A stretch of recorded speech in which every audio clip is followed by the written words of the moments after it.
Hello everybody, welcome to a brand new Let's Play series on Hearts of Iron 4 Kaiserreich. Today we're going to be playing as the Union of South Africa, who just recently did receive a brand new update. So, which path are we going to go for? We're going to be going down the brand new Syndicalist path. Because before you could either join the Entente or join the Reichspakt. Those are kind of your two options for South Africa. But now there is a third option. So we're going to be trying that out and seeing kind of how it goes. I do know how to make the path actually work. I do know some of the basics. So I'm not going in it like completely blind.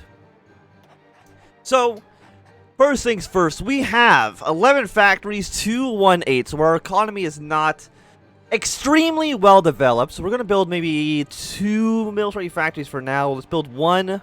Actually, just build one for now up in Transvaal in the north. We're going to go for, of course, our basic researches, which we want to start off with.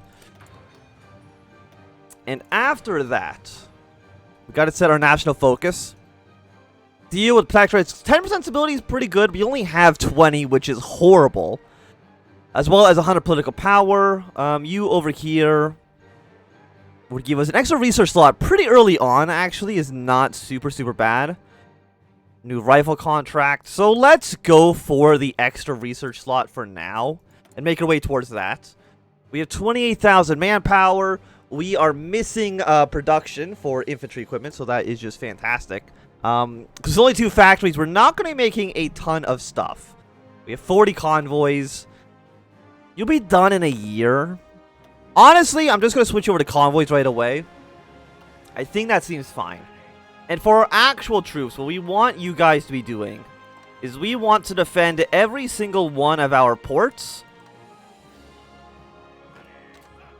So that when we go Syndicalist, the Entente is going to declare war upon us. And the way that you win the war with them is you have to basically maintain your territorial integrity for a year. We'll be going down there like ASAP because that's when they're going to be at their weakest, of course, early on. So the Union of South Africa, formed in 1910 as a merger of various British possessions in South Africa, the Cape Colony, Natal, Transvaal, and the Orange Free State after the Second Boer War. The Union of South Africa remains the last remnant of British presence in Africa. But the Dominion is wavering. The white Afrikaner population yearns back to the independence of the Boer republics of old, while the other side of the political spectrum, syndicalism, already influential in the region since before the Commune of France or the Union of Britain materialized, is creeping into the minds of the impoverished underclass of every racial group who are chafing under the effects of the economic downturn. The Union's politics revolve around the two-party system, the South African Party of General Jan Smuts and the Nationalist Party of General J.B.M. Hertzog. A smaller party, the Labour Party, currently divided into opposition factions, holds a presence in the South African Parliament. Between 1924 and 1929, they ruled with the National Party in a coalition government, but after their failure to tame the Great Depression, the South African Party secured a majority again, first to help the breakaway nationalists, and then in 1933 after being credited for relieving the effects of the Great Depression on its own. Union is strength. So apparently we're already missing production equipment. We're missing support, so we'll throw that in here for now. Go, let's say 211. Like, how long is it going to take for this factory to be built? Until the 24th. So almost an entire year. Because you need to establish a coastal defense corps. Do any of you actually... Construction speed goes up a little bit. But do any of you just give us factories? 1 civilian factory, some building slots. And, yeah, of course, responding to Black Monday will alleviate some of that as well. 15 production? I mean, you're giving us mostly, developed steel. It might just be done through focuses instead. How many troops can we also maintain? I didn't even check. We can hold 13 divisions. Good to know. So, Currency's been assassinated. And race in South Africa. South Africa's population is perhaps the most diverse in all of Africa, but racism and segregation is institutionalized and omnipresent.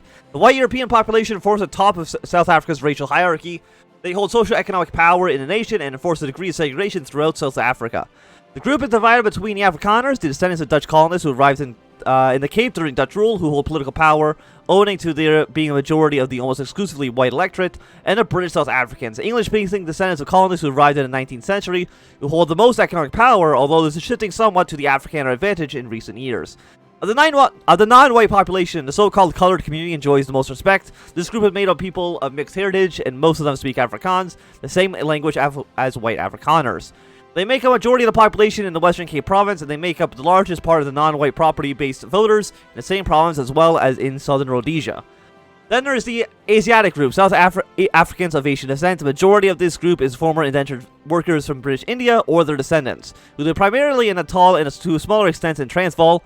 In the Cape, one can find the Cape Malays, who were brought here from the maritime Southeast Asia by the Dutch in the 17th and 18th centuries.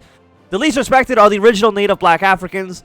Most of them belong to one of several Bantu peoples, the Xhosa, the Zulu, the Sotho, and several other smaller tribal groups. Despite making up the majority of the South African population by far, they have very little political power, even in the provinces where non-whites can theoretically vote, where very few of them fulfill the needed property requirements. With the entrenched white electorate, hopes for reform are dim. They judge a man by his color of his skin here. So we do need more steel, but I really can't afford to get that. And even that, actually, that missing steel would only be used for the convoys, which is really not so important. I'm missing 1.6 thousand. It's going to take us a year and a half to get the rifles that we need, which is that's way too long. The South Africa Act. The South Africa Act of 1909, passed by Westminster, serves as the Union's constitution. The Union of South Africa is a unitary state rather than a federation, with each colony's parliaments abolished and replaced with the provincial councils. The national parliament consists of two parts, the Volksraad and the Senate. The Volksraad members are elected mostly by the country's white minority under the first past the post, although the franchise varies depending on which province. In Cape and Southern Rhodesia, the qualified franchisee based upon property and education requirements is in place, while the vote is white only everywhere else. The Senate is appointed by the Electoral College, consisting of members of each of the 5 provincial councils and members of the Volksraad. The government follows the Westminster model and is appointed by the Governor General of South Africa, presently the Earl of Clarendon. South Africa has been administrative bushland, Bosland, and Swaziland, a protectorate in the place of Britain ever since the British Revolution in the 1920s, while Southern Rhodesia has been admitted as a province in the Union in 1922. I know we're not training any units, but that's okay. Also, because we really, when we're missing a year and a half worth of rifles, we cannot afford to train more units. It's just basically impossible. And I was thinking, if there's a way for us to basically cheese this, it's basically, if we just destroy these naval bases. Can you destroy them? You might not actually be able to. Once they've been built, you might not actually be able to destroy them, so never mind. I was thinking that maybe you can just, destroy them so that the AI would have further places to actually land, but maybe that just does not work. The passing of King George V. The King of Great Britain and Ireland and the Emperor of India, George V has passed away in exile in Canada. While in Canada preparations are made for the funeral and the ascension of his eldest son Edward to the thrones of the Dominions, South Africa included, the theoretical throne of Great Britain goes on in South Africa, with most of the African population passively or actively pursuing a republic, and a native colored and Asiatic population is largely indifferent to the foreign monarchy seated thousands of miles away. Mourning over the late king remains mostly confined to the English-speaking white population, and the more or less obligatory procedures for the Dominion government, like declaring a state of mourning and hanging a national flag at half-mast on public property. The king is dead, long live the king. We do lose 10 political power, but that's not a major deal. Port Elizabeth North by-election. South African Party represents the Volksraad and for Port Elizabeth North. Charles F. Kaiser has passed away last year. Given that the constitutional cannot be left unrepresentative, a by-election is being organized. The seat is evidently desired because there are 4 prospective candidates. The SNP evidently wants to defend their constituency, but mainly Labour and National will see an opportunity to snatch a seat. The leader of the fringe, Oslo Verbond Aspire White Workers' Party, Louis Weidjaert, an anti-Semitic and staunchly pro-German South African, has also made a bid for the seat. Well, let's just go for SAP. I don't think it really matters so much once we actually switch ideology. The International Socialist League. Founded in 1915, the International Socialist League is a primary syndicalist group operating in South Africa and is established in the neighboring territories of the German and Portuguese colonial empires. It has established branches all across South Africa and has formed the first black African trade union in the country, the Industrial Workers of Africa, in September of 1917. It also formed a number of other unions amongst people of color. While the leaders of the organization itself are mainly drawn from the radical ring of the white working class, the industrial workers of Africa founded with their help would merge into the Industrial and Commercial Workers Union, which is substantial black, African, colored, and Indian membership. While the South African Labour Party has remained apart from the ISL due to the more progressive stance on race relations, more radical members push for the reconciliation. In the meanwhile, the ISL and its affiliates in the IECU campaign for political reform in South Africa and organized resistance to the worst excesses of Von Goring commits against the native population of Middle Africa. We're going to lose some stability, but that's not too bad. We actually only have 19%, which is pretty bad. I'll give you that. It'll be done in 26 more days. Because the SAP is 3 different ideologies, and you got the National Council Labor, and then you got the ICU and the ISL. Black Monday has now happened. And of course there's war in Africa, in India. Which doesn't really affect us too much. We were probably actually, you know what, we were only building 1 convoy. We want to build up another convoy, please.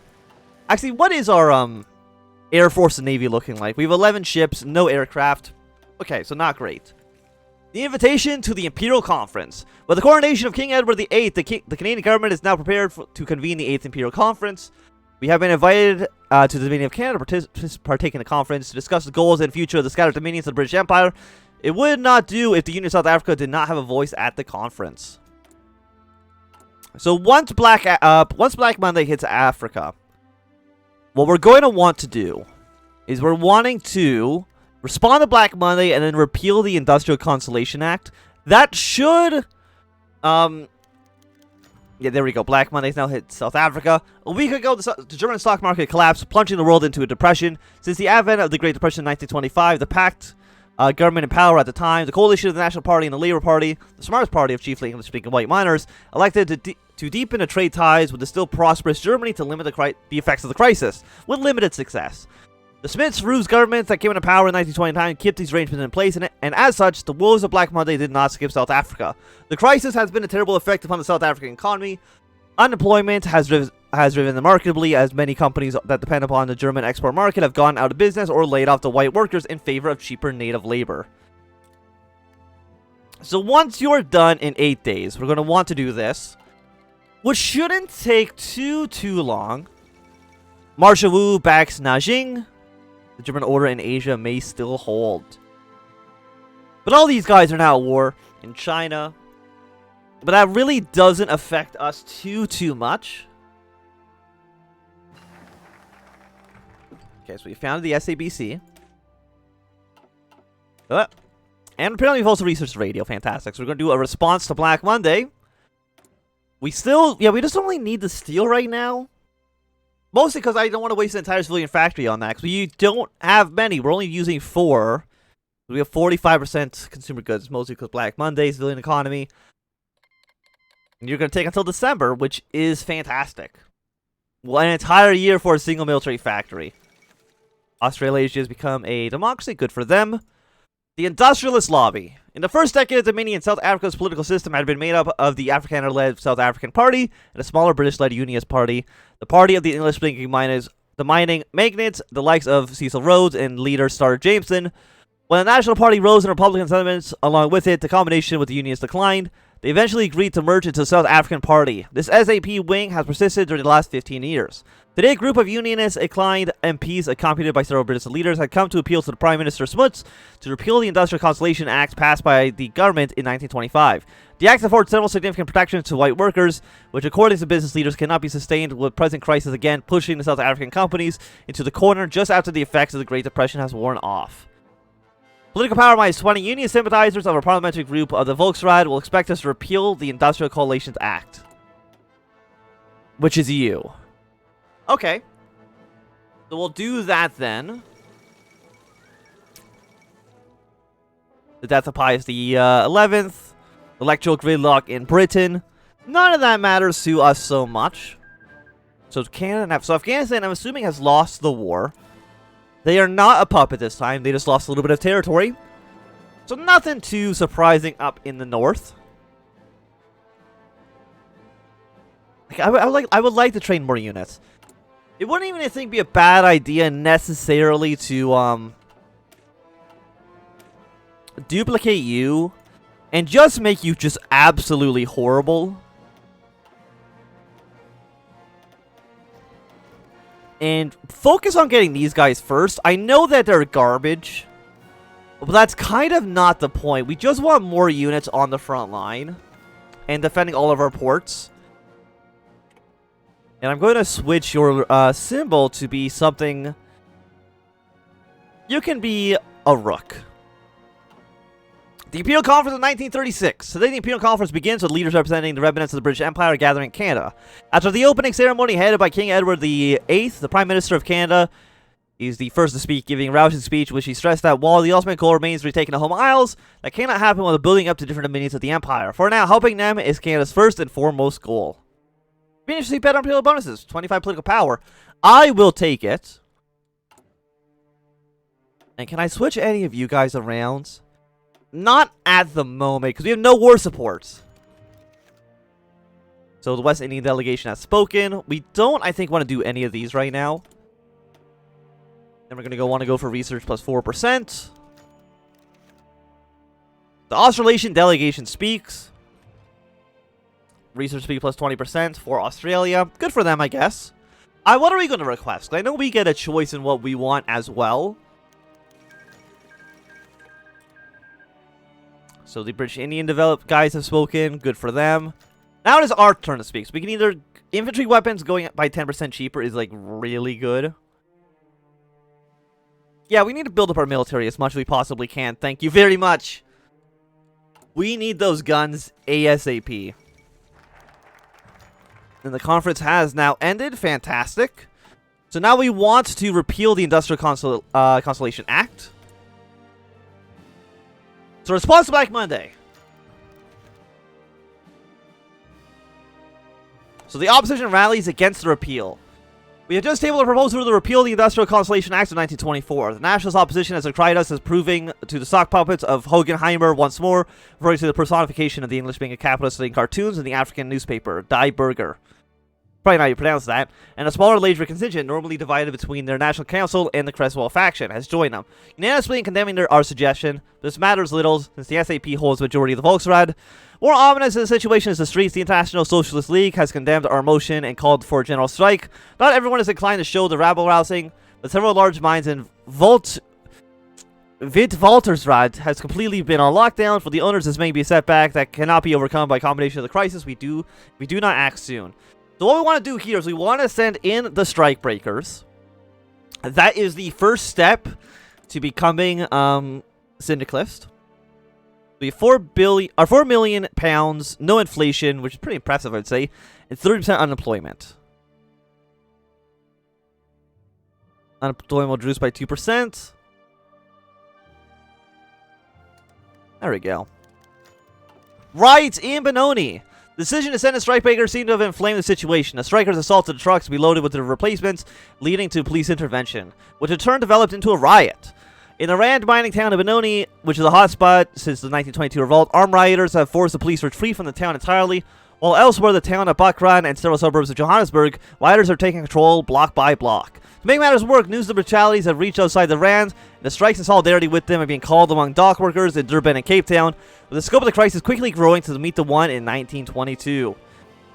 We're going to lose 10% stability, so now we're at 7.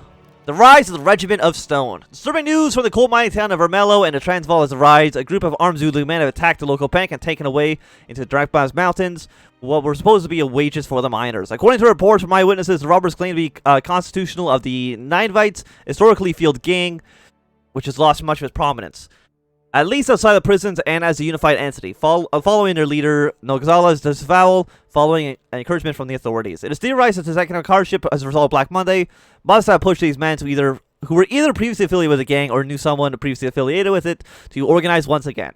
Despite their best intentions, the police have been unable to track them down, so we lose 5 political power, which is not a big deal. The second Rand Revolt. The crisis is quickly growing and even starts to exceed the problems of 1922. Unlike back then, revolting workers are also securing ever increasing control over Durban and Cape Town, and in Johannesburg, the majority of the city is fallen under working control. In Pretoria, panic among the functionaries are rising, and parallels being drawn between the mining strikes of Wales in 1925 and the one that caused this crisis.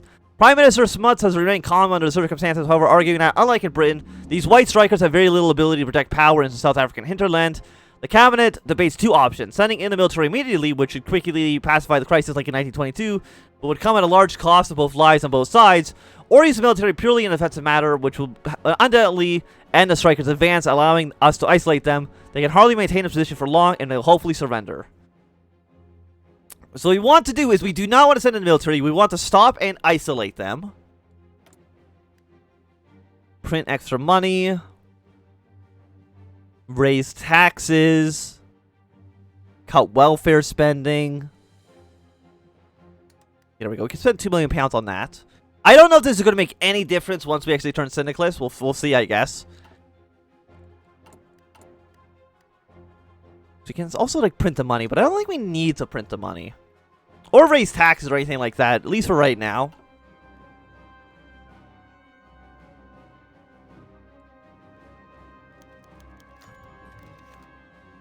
The ICU acts. The military reinforcement of the police indeed succeeded at stopping the socialist advance, but unlike what the government had hoped, the strikers dug in and refused to surrender. Despite the seemingly hopeless situation for about 10 days, this gridlock remained when suddenly a devious socialist plan was revealed too late. The Industrial and Commercial Workers Union, the interracial native-led trade union with very strong influence in the rural parts of South Africa, officially declared their support for the strikers, and the native rioters rose everywhere. Confiscating guns from white farmers they worked for and leveraging their large numbers and overrunning arms depots of the UDF, these impromptu rebels just hit the coordinated sanitaire set up by the Union Defence Force around Johannesburg, and Rand and rebel parts of Cape Town and Durban, leaving them trapped between the strikers and rebels. In a disorganized frenzy, a large part of the government forces was forced to surrender, or defect to the rebel forces as the odds of socialist takeover became completely materialized further by the hour. Well, we want to at least end this episode with the tag switch. The March on Pretoria. Is Pretoria the capital? It is. With the besieged cities revealed for the capitalist attempts of suppression, a joint socialist force marched on Pretoria with socialist militias skirmished with the UDF remnants elsewhere in South Africa. The city of Pretoria was occupied without further violence, and it seems the corrupt government of functionaries of the old capitalist regime, both nationalists and those following Smuts, has dispersed, fleeing northwards to South Africa, likely going into Walvis Bay through Bushland, which the ICU and the ISL did not yet control. In Pretoria, a provincial socialist government was proclaimed. A bright new socialist era for South Africa would dawn, while capitalist pig dogs run for their lives. Workers to South Africa unite. So, what's going to happen? Popularity for all these things go down by 100%. Radical socialism, syndicalism, and totalism get some more support. We leave the Entente. Canada gets revolution South Africa. Remove syndicalist stripe. Remove wavering dominion. We got a lot of penalties right now, but that is fine. And John Smuts stops being a field marshal. So we need to get a different field marshal then, which we do not have any field marshals. Fantastic. But I think that for right now, this is going to be a good time for us to end this episode. So thanks everybody for watching. My name is Anthem. If you've enjoyed, my thumbs up. Not enjoyed, click thumb down. You want to see more, subscribe, and goodbye.